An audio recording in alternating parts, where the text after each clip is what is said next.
Hello everyone, আসসালামু আলাইকুম। Welcome back to my new video. So আজকের ভিডিওটা একদম বিজি হতে যাচ্ছে। আজকের ভিডিওটা একদম বিজি দিন হতে যাচ্ছে। কেন বলছি? কালকেই তারাবি, মানে রোজা এসে পড়েছে। কালকে পরের দিন সবাই রোজা থাকবে, মানে আর হাতে গোনা একদিন আর আজকের দিনটাই আছে। এই 2 দিন যদি কাজ করে বাসার সব কিছু না গুছাই, আমি আর কিছু করতে পারবো না। তাই আজকের দিনটা ভাবলাম যে পুরোটা দিন আমি ঘর গোছানোর মধ্যে মানে সময়টা কাটাবো এখন। আর ঘরের কি সুন্দর অবস্থা আপনাদেরকে একটু দেখাই। এই যে দেখুন আমার ঘরের অবস্থা। এই যে খাটটা এলোমেলো। তারপর এগুলো পরশুদিন ভিজা দিয়েছিলাম, এগুলো শুকাইছে, এগুলাকে বিছাইতে হবে।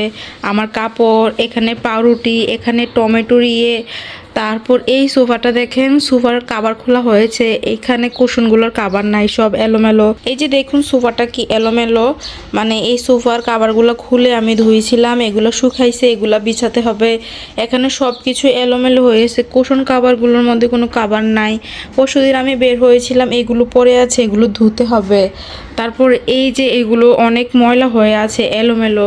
এই বাস্কেটগুলো, এগুলো একদম অনেক খারাপ অবস্থা। এইখানের অবস্থাটা দেখুন একবার, সব কিছু এখানে। আর এই যে সুন্দর সূর্যমুখী ফুলটা, এটা হচ্ছে, এই যে দেখুন মাশাআল্লাহ, এটা আমি পরশুদিন চুরি করি নাই, আমি গিয়েছিলাম সূর্যমুখী বাগানে।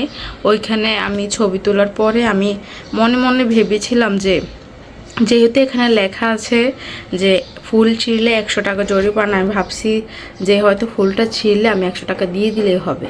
পরে আমি 100 টাকা দিয়ে দিছি। পরে যখন ফুলটা ছিঁড়লাম, কিছু বাচ্চা পোলাপায় না, সে বলছে যে ফুল ছিঁড়ছে। তো একজন লোক এসে বলছে কেন ফুলটা ছিঁড়ছে। তো আমি আপনারা তো লিখেছিলেন যে ফুল ছিঁড়লে নাকি 100 টাকা জরিমানা, তো আমি তো 100 টাকা দিব, আমি তো আর চুরি করি না এটা। তারপর উনি যখন আসছে, ওনার হাতে 100 টাকা দিয়েছিলাম, কিন্তু উনি আরও কাহিনী শুরু করছে যে আমরা বলছি যে ফুলটা ছিঁড়লে 100 টাকা, ফুলটা আপনি নিয়ে যেতে পারবেন না, এই সেই, আমি টাকা দিব আপনাকে, কিন্তু আপনারা আমাকে ফুলটা দিবেন না। তো এই হ্যান ত্যান করতে করতে করতে করতে তারপর আর কিছু বলে নাই, তা সেও বলে নাই, আমি তাকে টাকা দিয়ে দিয়েছি। তো পরে আবার তারা সাইনবোর্ড পাল্টাইছে যে ফুল যদি ছিঁড়ে তাহলে 500 টাকা, না জানি 1000 টাকা মানে জরিমানা। তো এটা তাদের একটা ব্যবসা বলতে পারেন। সো এই তো আমি আমার মূল ভিডিওতে চলে আসি, কোথায় থেকে কোথায় চলে আসলাম। এই যে আমার ছেলে কি করছে, এই এই এই ছেলে, এই আজু, সে তালি দিচ্ছে।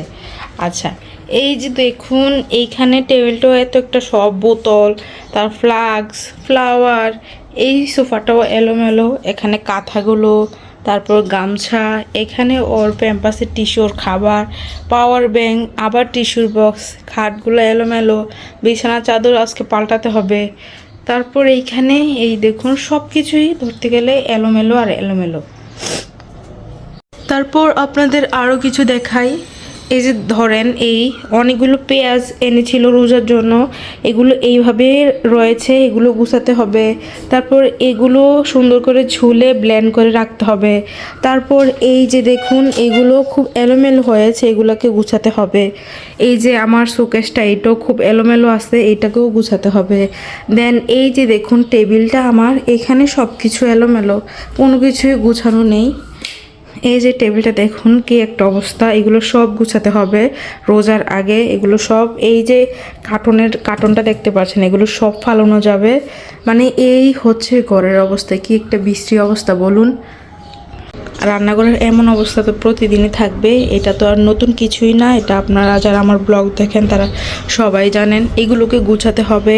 দেন রান্না আছে, এখন কয়টা বাজে আপনাদেরকে বলি, এখন প্রায় 12:30 বাজে। আগে রান্না করতে হবে, তারপর যদি আমি এগুলো গুছাতে পারি আর কি। বলি আমার প্রবলেমটা কোথায়, আসলে বাবুর কারণে আমার রাত্রে একদমই ঘুম হয় না।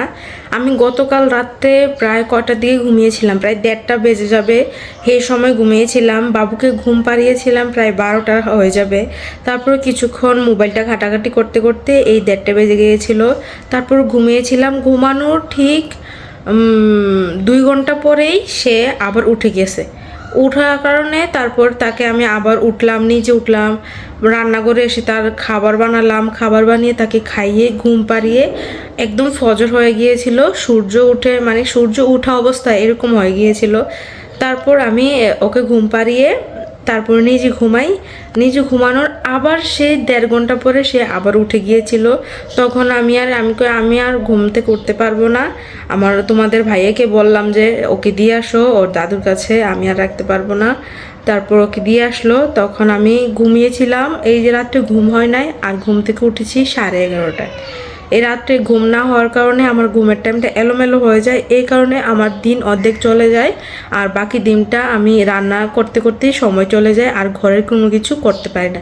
এই হচ্ছে আমার মেন সমস্যা। এখন যেহেতু প্রায় 12:30টার উপরে বাজছে, এখন রান্না ছাড়ার কোনো উপায় নাই, কারণ একটু পরে সবার খাবারের জন্য মানে প্রয়োজন হবে, এই কারণে আগে রান্না করতে হবে, তারপরে এগুলো কাজ করতে হবে।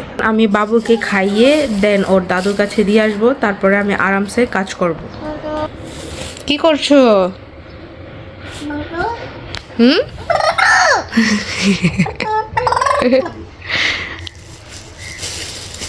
এগুলা কি? এটা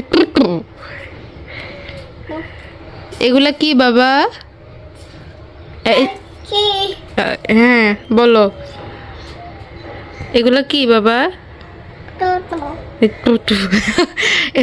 আমার ছেলে টমেটোকে বলে টুটু, ডিমকে মিম বলে। এগুলো সে এখন বলতে শিখেছে।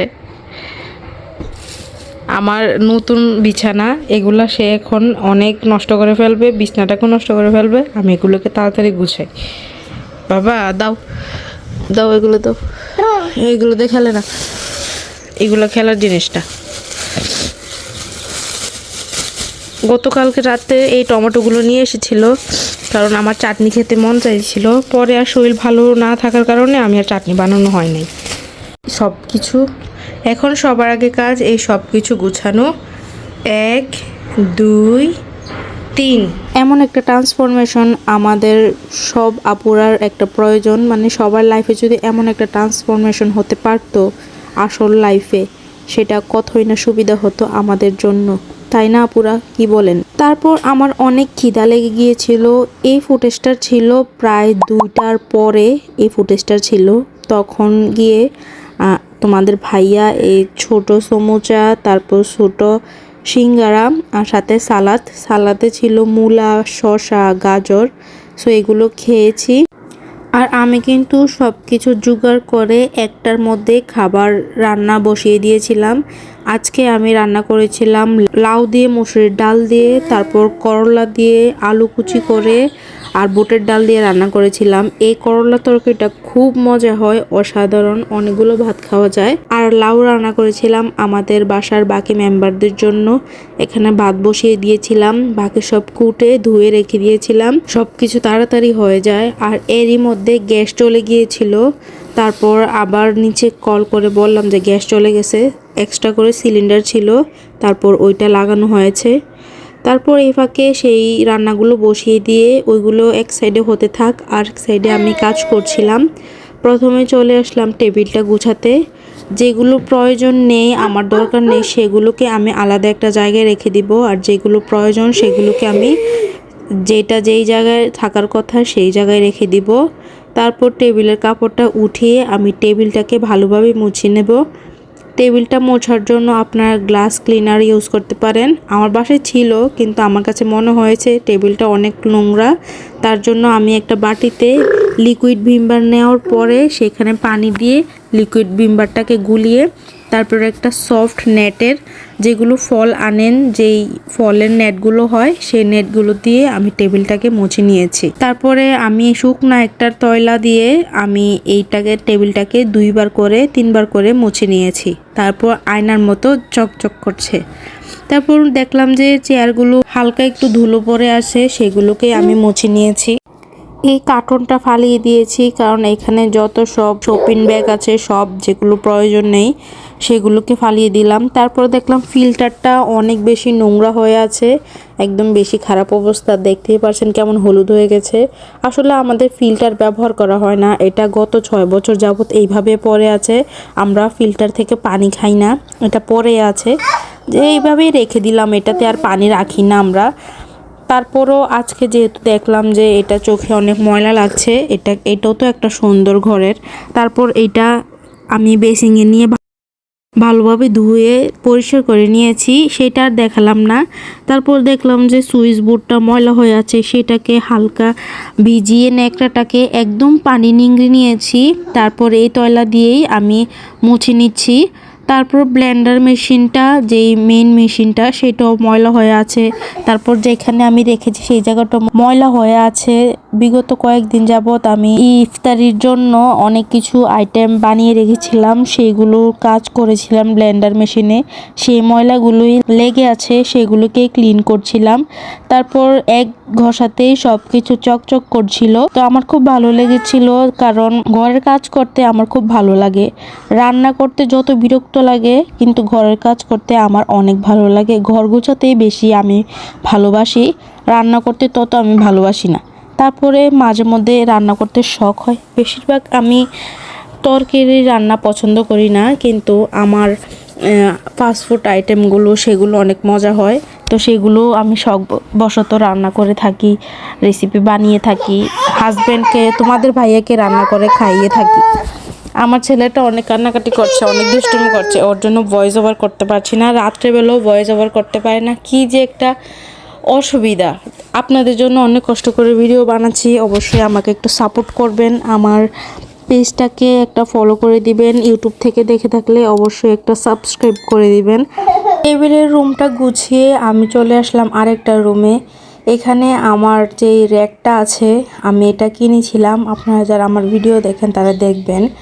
তো এটাকে আমি সব কিছু বের করে তারপর এটাকে উল্টিয়ে দিয়েছিলাম, যেন এটার ভিতরে যত ময়লা আছে সব পড়ে যায়। তারপরে একটা হালকা ভিজা তয়লা দিয়ে আমি পুরোটা র্যাক মুছে নিয়েছি। তারপর নিচের 2 থাকে আমি সবগুলো পেঁয়াজ রেখেছি, একদম সবগুলো পেঁয়াজ সুন্দরভাবে এঁটে গিয়েছে। তারপরে উপরে 3 থাকে আমি রেখেছি যত আমার ডিব্বার মশলা আছে, যেমন কর্নফ্লাওয়ার, তারপরে ঘি, তারপরে মানে অনেক কিছু থাকে না, ময়দা, তারপরে পাউরুটি, মানে অনেক কিছু এরকম শুকনা জিনিস, উপকরণ। তারপর খুদের চাল ছিল, তারপর বুটের ডাল টাল ছিল, সেগুলো রেখেছিলাম, আর সব কিছু পরিষ্কার করে নিয়েছিলাম। এই যে দেখতে পাচ্ছেন, এটা ঠিক সন্ধ্যার মুহূর্তের সময়, কিন্তু আমি এর ফাঁকে আমি আরো অনেক কাজ করেছি। আমার কাচের জিনিসগুলো ছিল, সেগুলোকে ভালোভাবে মুছে শোকেসের মধ্যে রেখে দিয়েছি। তারপর রান্না করলাম, খাওয়া দাওয়া করলাম, দেখতেই পেয়েছেন আমি খেয়েছিলাম বুটের ডাল আর করলা আলু দিয়ে যে তরকারিটা রান্না করেছিলাম সেটা দিয়ে খেয়েছিলাম। তখন প্রায় আসরের পরে এই খাবারটা খাই আমি। তারপর চলে আসি সোফা কাভারগুলো বিছানোর জন্য। দেখুন এখানে সোফা কাভারের সাথে কত কাপড় চোপড় এলোমেলো হয়ে আছে। তো আমি আগে বালিশের কাভারগুলো আস্তে ধীরে সবগুলো বিছিয়ে নিচ্ছি। ফুল ফুটেজটা আমি নেই নাই, কারণ ফুল ফুটেজটা নিতে গেলে আমার ভিডিওটা অনেক লং হয়ে যাবে। আমি ঝট করে আমি চুটকির সাথে আপনাদেরকে কাজ করে দেখিয়েছি। আজকে সারাদিন কাজ করে এই হচ্ছে আমার অবস্থা। ঘরের সমস্ত কিছু রেডি, এখন রমজানের জন্য একদম সব কিছু রেডি, কিন্তু ঘরটা এইভাবে থাকলেই হলো কথা। যেহেতু আমার একটা বাবু আছে এবং আমারও বড় একটা বাবু আছে, সেটাও বাবু, মানে তাদের জন্য কোনো কিছু রাখা যায় না, তারা যেইখানে যেইটা রাখে সেইখানেই থাকে, মানে একটু রেখে দেয় না যে জায়গাটা জায়গায় রাখি, এমন কিছুই করে না, আমাকেই রাখতে হয়। সংসারে একা একজন মানুষ কাজ করার হলে যা হয় আর কি। কারা কারা আছেন যে আমার মতো ঘরে একাই কাজ করেন, সমস্ত কিছু একাই সামলান, কোনো কাজের লোক না, মানে কিছু না, সব কিছু নিজের হাতে করেন? কে কে আছে অবশ্যই কমেন্ট করে জানান। আর এই পর্যন্ত যারা আমার ভিডিওটা দেখেছেন অবশ্যই একটা লাইক, কমেন্ট, সাবস্ক্রাইব করে দিবেন। আমি অনেক কষ্ট করে ভিডিও বানাচ্ছি, আপনারা আমার পাশে থাকলে আমি অনেক খুশি হব এবং নতুন নতুন ভিডিও দিতে আগ্রহী হব। আমার আরও সোশ্যাল মিডিয়া আছে, ইনস্টাগ্রাম অ্যাকাউন্ট, এই হচ্ছে আমার ইনস্টাগ্রাম অ্যাকাউন্ট, এই হচ্ছে আমার টিকটক অ্যাকাউন্ট, আর এই হচ্ছে আমার ফেসবুক অ্যাকাউন্ট, আর এই হচ্ছে আমার ইউটিউব অ্যাকাউন্ট। করছি সবাই আমাকে সাপোর্ট করবেন যেন আমি সামনে এগিয়ে যেতে পারি। তো সবাই ভালো থাকবেন, আমিও সবার জন্য দোয়া করবো, আপনারা সবাই আমার জন্য দোয়া করবেন। চলুন আমার ঘরটার ফাইনাল লুক দেখিয়ে দেই।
এ হচ্ছে রাতের খাবার। সবাই ভালো থাকবেন, সুস্থ থাকবেন, আমাদের জন্য দোয়া করবেন। আল্লাহ হাফেজ।